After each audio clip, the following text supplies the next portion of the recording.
అంటే సీదా ఒకటే అడుగుతున్న స్పీకర్ గారు, నేను 10 ఏళ్ళు కేసీఆర్ ఉన్నప్పుడు యూరియా దొరుకుతుంది ఎట్లా, కాంగ్రెస్ రాగానే యూరియా మళ్ళొక్కసారి లైన్లు కట్టే పరిస్థితి వస్తుంది ఎట్లా, దమ్ముంటే సమాధానం చెప్పు.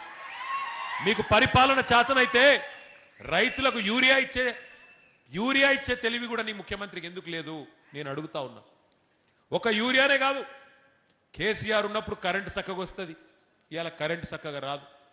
కేసీఆర్ ఉన్నప్పుడు మంచినీళ్ళు చక్కగా వస్తాయి, ఇవాళ మంచినీళ్ళు కూడా ఇచ్చే తెలివి లేదు. కేసీఆర్ ఉన్నప్పుడు టైంకు రైతు బంధు పడుతుంది, ఇవాళ రేవంత్ రెడ్డి వచ్చినాక రైతు బంధు కూడా దిక్కు లేదు. ఆ రోజు ఏమన్నారు, ఎన్నెన్ని డైలాగులు కొట్టిన రైతులకు ఒక్కసారి యాద్ చేసుకోండి. మర్చిపోతే మీకు చూపెడదామని తెచ్చిన వీడియోలు ఒక్కసారి ఆ వీడియోలు చూపెట్టమ్మా. జరగండి, ఆమె స్క్రీన్ కట్టడం జరగండి.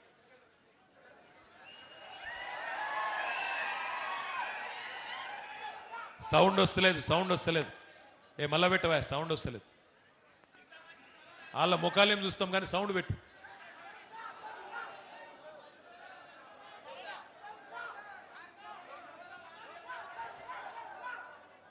సౌండ్ వస్తలేదు.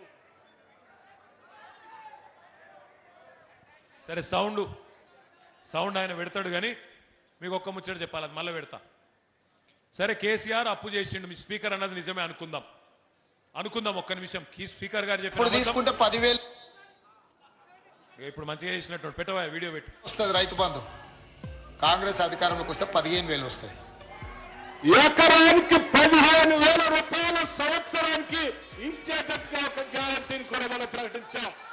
రైతు భరోసా, ఇందులో రైతులకు, కౌలు రైతులకు సంవత్సరానికి ఎకరాకు 15,000 రూపాయలు ఇచ్చే విధంగా, అదేవిధంగా నిరుపేదలైన కూలీలకు సంవత్సరానికి 12,000 రూపాయలు ఇచ్చే విధంగా రైతు భరోసా కార్యక్రమాన్ని 2వ గ్యారంటీ కింద ప్రకటించడం జరిగింది. సో యజమానికి రావాల్సింది యజమానికి ఆయన ఖాతాలో పడుతుంది, కౌలు రైతుకు రావాల్సింది కౌలు రైతుకు వస్తుంది. భూమి లేని వాళ్ళు, ఉపాధి హామీ కూలికి పోయేటోళ్ళకు కూడా ఇందులో మేము మద్దతు పెట్టినాము. అంటే ఇప్పుడు అందరికి ఇస్తారు అంటే ఆల్మోస్ట్, అందుకే అంటే డబుల్ అవుతుంది. ఓవర్లాప్ కాదు, ఇందులో వస్తే ఇందులో రాదు, ఇందులో వస్తే ఇందులో రాదు. కేసీఆర్ అంటున్నాడు కాంగ్రెస్ వస్తే రైతు బంధు బంద్ అవుతుందని. ఎందుకు బంద్ అవుతుందే? మేమేమన్నా దివానగలమా? మాకేమన్నా ధమాక్ లేదా? ఇప్పుడు తీసుకుంటే 10,000 ఏమన్నా అంటేనేమో తిట్టిండి అంటారు. మళ్ళా ఏమన్నాడు ఆయనే? ఏమన్నాడు? రైతు బంధు ఎందుకు బంద్ అవుతుందయ్యా? మేమేమన్నా దివానగలమా? మాకేమన్నా దిమాకు లేదా? మరి నేను అడుగుతున్నా స్పీకర్ గారు, 3 సార్లు రైతు బందే కొట్టినోడు ఏమని విలువాలే? రుణమాఫీ చేస్తా అని మోసం చేసినోడు ఏమని విలువాలే? ఎంత పచ్చి అబద్ధపు మాటలంటే, నవంబర్లో తీసుకుంటే 5,000, డిసెంబర్లో తీసుకుంటే 7,500, నవంబర్లో తీసుకుంటే 2,000, డిసెంబర్లో తీసుకుంటే 4,000 పెన్షన్. కేసీఆర్ ముసలమ్మకో ముసలయ్యకో ఇద్దరిలో ఒకరికే ఇస్తుండు పెన్షన్, నేను ఇద్దరికి ఇస్తా. కేసీఆర్ 2,000 ఇస్తే నేను 4,000 ఇస్తా. కౌలు రైతులకు కూడా రైతు బంధు ఇస్తా. పడ్డదా ఒక్క కౌలు రైతుకు? రైతు బంధు పడుతుందా అసలు? రైతు కూలీలకు 12,000 ఇస్తా. పడ్డదా? ఇగో ఇన్ని దగుల్బాజీ మాటలు, దొంగ మాటలు చెప్పి ఇవాళ అధికారంలోకి వచ్చింది ఒక్కటే కాదు, వచ్చి అధికారంలోకి వచ్చిందే కాదు, ఇవాళ మళ్ళొకసారి పచ్చి అబద్ధాలు. ఏమన్నంటే అప్పుల పాలైపోయింది. మేమేం చేస్తాం? మీ స్పీకర్ గారు కదా చెప్పినట్టు అప్పులు అయిపోయినాయి. జరా లొల్లి పెట్టకుర్రా బాయ్, పక్కన మీలో లేదు. ఆగు, కాదండి కిందికన్నా దిగురు, కొద్దిసేపు డిస్టర్బ్ చేయకండి తను ప్లీజ్. అప్పుల పాలు నిజంగానే అనుకుందాం.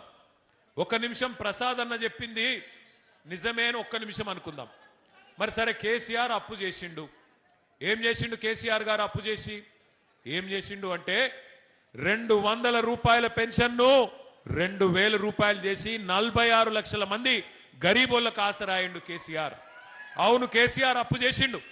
ఏం చేసిండు? అప్పు చేసి 14 లక్షల మంది ఆడపిల్లలకు ఒక్కొక్కరికి 1,00,000 రూపాయలు మేనమామలాగా ఇచ్చి కళ్యాణ లక్ష్మి షాదీ ముబారక్ పేరు మీద 14 లక్షల మంది ఆడపిల్లలకు పెళ్లిళ్ళు చేసిండు. అవును, కేసీఆర్ అప్పు చేసిండు. ఏం చేసిండు? చేసి 15 లక్షల మంది ఆడబిడ్డలకి, మగ పిల్లగాడు పుడితే 12,000, ఆడపిల్ల పుడితే 13,000 రూపాయలు ఇచ్చి వాళ్లకు పెద్ద దిక్కై నిలబడ్డాడు. అవును, కేసీఆర్ అప్పు చేసిండు. 1022 గురుకుల పాఠశాలలు పెట్టి ఒక్కొక్క పిల్ల మీద ఒక్కొక్క పిల్లోడి మీద 1,20,000 రూపాయలు ఖర్చు పెట్టి దగ్గర 7 లక్షల మంది పిల్లలకు చదువు చెప్పించిండు కేసీఆర్. అవును, కేసీఆర్ అప్పు చేసిండు. ఏం చేసిండు? చేసి మీ వికారాబాదును దశాబ్దాల మీ కలను జిల్లా చేసి ఎస్పీని కలెక్టర్ను ఇక్కడ కూర్చోబెట్టిండు కేసీఆర్. అద్భుతమైన కలెక్టరేట్, అద్భుతమైన ఎస్పీ కార్యాలయం కట్టి దశాబ్దాల మీ కళ వికారాబాద్ జిల్లా కావాలన్న కళ నెరవేర్చిండు కేసీఆర్. అవును, కేసీఆర్ అప్పు చేసిండు. ఏం చేసిండు? చేసి రంగారెడ్డి ఉమ్మడి జిల్లాలోనే ఒక్క మెడికల్ కాలేజీ లేకుండే. అట్లాంటిది రంగారెడ్డి జిల్లాలో ఒక్క మెడికల్ కాలేజీ ప్రభుత్వ రంగంలో లేకపోతే ఒక్క రంగారెడ్డి జిల్లాలో కాదు, రంగారెడ్డిలో, వికారాబాద్లో, మేడ్చల్లో మొత్తం 33 జిల్లాల తెలంగాణలో 33 మెడికల్ కాలేజీలు, 33 నర్సింగ్ కాలేజీలు కట్టించి ఎస్సీ, ఎస్టీ, బీసీ, మైనారిటీ పిల్లలకు ఇవాళ డాక్టర్లు అయ్యే అవకాశాన్ని కల్పించిండు కేసీఆర్. అవును, కేసీఆర్ అప్పు చేసిండు. కరెంటు ఇయ్యక మీరు సతాయిస్తుంటే 1,00,000 కోట్లు ఖర్చు పెట్టి కొత్త సబ్ స్టేషన్లు, కొత్త లైన్లు, కొత్త ట్రాన్స్ఫారంలు అన్ని పెట్టి 24 గంటల కరెంటు రైతులకు ఇచ్చిన మొనగాడు కేసీఆర్. మీరు అంధకారంలో ఇడిచిపట్టిపోతే తెలంగాణని, ఆ తెలంగాణను చక్కగా చేసిండు కేసీఆర్. అవును, కేసీఆర్ అప్పు చేసిండు. 73,000 కోట్ల రూపాయలు 70 లక్షల మంది రైతుల ఖాతాల్లో 11 సార్లు వేసిన నాయకుడు భారతదేశ చరిత్రలో ఒకే ఒక్కడు కేసీఆర్. నేను అడుగుతున్నా స్పీకర్ గారిని, రేవంత్ రెడ్డి గారిని, మరి కేసీఆర్ అప్పు చేస్తే ఏం చేసిండు అంటే ఇంకో గంట చెప్తా నేను. గన్ని పథకాలు ఉన్నాయి మనం చేసినాయి. మరి మీరొచ్చి 2.5 ఏళ్ళ 100 రోజుల్లోనే 6 గ్యారంటీలు అంటివి, 100 రోజుల్లోనే అటున్న చంద్రుణ్ణి తీసుకొచ్చి ఇటు పెడతా అంటివి. మరి ఏమాయ్? 100 రోజుల్లోనే విద్యా భరోసా కార్డు, 100 రోజుల్లోనే రైతు భరోసా, 100 రోజుల్లోనే మహిళలకు 2,500 ఒక్కలకన్నా ఇచ్చినవా? ఇది ఒక ఎస్సీ రిజర్వ్డ్ నియోజకవర్గం. నేను అడుగుతున్న స్పీకర్ గారిని, మీరే కదా చేవెళ్లలో ఎస్సీ ఎస్సీ డిక్లరేషన్ అని పెట్టి దళిత బంధు కాదు మేమొస్తే కేసీఆర్ 10 లక్షలు ఇస్తుండు, మేము 12 లక్షలు ఇస్తామన్నావు, యాదికున్నదా? ఇంకా అందానికి అంబేద్కర్ గారి పేరు పెట్టిండు, అంబేద్కర్ అభయ హస్తం అని చెప్పి. ఇచ్చినవా 12 పైసలు అనేవనికన్నా? ఇచ్చిండా? వికారాబాద్లో మన స్పెషల్గా ఇచ్చిరా? ఏమి ఇచ్చిరా? అయ్యలేదా? ఒక్క హామీ అని నిలబెట్టుకున్నాడా? 100 రోజులు, 6 గ్యారంటీలు, 420 హామీలు, 13 డిక్లరేషన్లు, ఒక్క పనన చేసిండా? ఇలా ముఖ్యమంత్రి గారిని అడిగితే గట్టిగా, ఏమైనా రేవంత్ రెడ్డి ఉన్నావు 3 ఫీట్లు కానీ 30 ఫీట్లో లెక్క మాట్లాడుతీవి, పెద్ద పెద్ద డైలాగులు కొడుతీవి, తీస్మార్ ఖాన్ లెక్క మాట్లాడుతీవి కదా, ఏమైనా మరి 100 రోజులు ఎడవాయంటే ఇప్పుడు కొత్త డైలాగ్ నేర్చుకున్నాడు. ఎంత కండలు తిరిగినోడైనా 3 నెలలనే పిల్లలు పుట్టిస్తాడా? మాకు తెలియదా? 3 నెలల పిల్లలు పుట్టారని. మాకు పెళ్ళిళ్ళు కాలే, మాకు పిల్లలు లేరా? మనకు తెలియదా 9 నెలలకు పిల్లలు పుడతారని? దానికి ముఖ్యమంత్రి చెప్పన్నా? మరి నేను అడుగుతున్న వికారాబాద్లో, అయ్యా స్పీకర్ గారు, ఇక ఆయన చెప్తలేడు, నువ్వన్నా చెప్పు. 3 నెలల పిల్లలు పుట్టారు, సరే ఒప్పుకుంటా, కానీ మరి 30 నెలలకు కూడా పుట్టకపోతే నిన్నేమని విలువాలే? నేనేం అంటలేను సుమా, నేనేం అంటలేను, అడుగుతున్నా గంతే. రేవంత్ రెడ్డి చెప్తలేడు కదా, మరి గడ్డం ప్రసాద్ అన్న చెప్తాడేమో అని అడుగుతున్నా. సిగ్గుండాల మాట్లాడడానికి, ఇంకా సిగ్గు లేకుండా ఇష్టం వచ్చినట్టు మాట్లాడుతున్నారు, అప్పులు సొప్పులు అని. అయిపోయింది, మీ టైం అయిపోయింది. శిశుపాలుడు కదా 100 తప్పులు చేసేదాకా ప్రజలు ఎదురు చూసినట్టు కాంగ్రెస్ వాళ్ళ తప్పులు కూడా లెక్క పెడతా ఉన్నారు. టైం దగ్గర పడ్డది. తొందరలోనే కేల్ ఖతం దుకాణం బంద్ అయ్యే రోజు ఎక్కువ దూరం లేదు. ఒక్క మాట నేను మీ అందరికి చెప్తా ఉన్నా, ఒక్క మాట మిమ్మల్ని అందరినీ ప్రార్థిస్తా ఉన్నా. దయచేసి ఇప్పుడే ఆనంద్ గారు చెప్తున్నారు, అన్నా కేసులు పెడుతున్నారు అన్నా అని. ఎవల మీద ఎక్కువ కేసులు అవుతాయో వాళ్ళే పెద్ద లీడర్లు అవుతారు. నేను ముందే చెప్తున్నా, భయపడితే నడవది. కానీ ఒకటి మాత్రం పక్కా, మీ వర్కింగ్ ప్రెసిడెంట్గా కేసీఆర్ గారు ఇచ్చిన బాధ్యత, దానిలో భాగంగా నేను చెప్తా ఉన్నా, మళ్ళీ గవర్నమెంట్ వచ్చుడు పక్కా, అందులో ఏం అనుమానం అవసరం లేదు. 2028లో నవంబర్ డిసెంబర్లో మళ్ళీ తిరిగి కేసీఆర్ గారు ముఖ్యమంత్రి కావడం పక్కా, అందులో ఎవరికే అనుమానం అవసరం లేదు. రేవంత్ రెడ్డికి కూడా తెలుసు, ప్రసాద్ అన్నకు కూడా తెలుసు. అందుకే అందిన కాడికి దోసుకో అనే స్కీమ్ పెట్టుకొని దోసుకుంటా ఉన్నారు. ఉన్నంతల్నే ఉన్నప్పుడు, దీపం ఉన్నప్పుడే ఇల్లు చక్క పెట్టుకోవాలని చెప్పి, అధికారం ఉన్నప్పుడే దోసుకునే కార్యక్రమం పెట్టుకొని కార్యక్రమాలు చేస్తూ ఉన్నారు. కానీ ఒక్కటి మాత్రం పక్కా, ఇక్కడున్న పోలీస్ అధికారులకు నేను చెప్తా ఉన్నా, వికారాబాద్లో డ్యూటీ చేయండి, డ్యూటీ చేయండి, కానీ అతి చేయకండి. చేస్తే మాత్రం ఒక్కొక్కరిని గుర్తు పెట్టుకొని నేను మా ఆర్ఎస్ ప్రవీణ్ అన్న ఇద్దరం కలిసి తప్పకుండా మళ్ళీ అధికారంలోకి వచ్చినాక మిత్తితో సహా మీకు ఇచ్చే బాధ్యత నాది. మిత్తితో సహా తప్పకుండా ఇస్తామని చెప్తా ఉన్నా. దయచేసి అతి చేయకండి. రేవంత్ రెడ్డి చెప్పిండు, ప్రసాద్ అన్న చెప్పిండు కాబట్టి నేనేదో చేస్తా, నడవది. స్పీకర్ పదవి, ముఖ్యమంత్రి పదవి ఊస్టింగ్ అయితే ఈ పక్కా ప్రజలు తలుసుకుంటే 2 పదవులు కూడా ఊసిపోతాయి. జాగ్రత్త అని చెప్తా ఉన్నా. ఇంకొక మాట కూడా నేను అడుగుతా ఉన్నా ఇక్కడికున్న మా సోదరులను సోదరిమణులను. 10 ఏళ్ళు కేసీఆర్ ప్రభుత్వం ఉండే, 10 ఏళ్ళు మరి ఆనాడు మన నెత్తి మీద మన మెడ మీద కత్తి పెట్టిండు నరేంద్ర మోడీ. మీ దగ్గర దామగుండంలో ఒక నేవీ రేడార్ స్టేషన్ కడతాం, మరి మాకు 2000 ఎకరాలు ఇయ్యాలి వెంటనే అంటే కూడా మనం ఇయ్యలే. ఎందుకు ఇయ్యలే? ఒకటి, వాళ్ళు చేసే పని మంచి పని కాదు. 12 లక్షల చెట్లు కొట్టేస్తున్నాడు.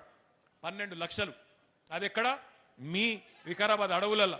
ఎక్కడనైతే చెట్లుంటేనే ఆ చెట్ల గాలితోనే ఇక్కడ ఈ గాలి మంచిదని చెప్పి ఇక్కడికి మరి టీబీ విశ్వవిద్యాలయం కూడా, టీబీ వైద్యాలయం కూడా ఇక్కడ పెట్టినరో అట్లాంటి వికారాబాద్లో 12 లక్షల చెట్లు కొట్టేస్తామంటే కేసీఆర్ గారు ఒప్పుకోలే. నేను ఇయ్యా అన్నాడు, ఇయ్యలే.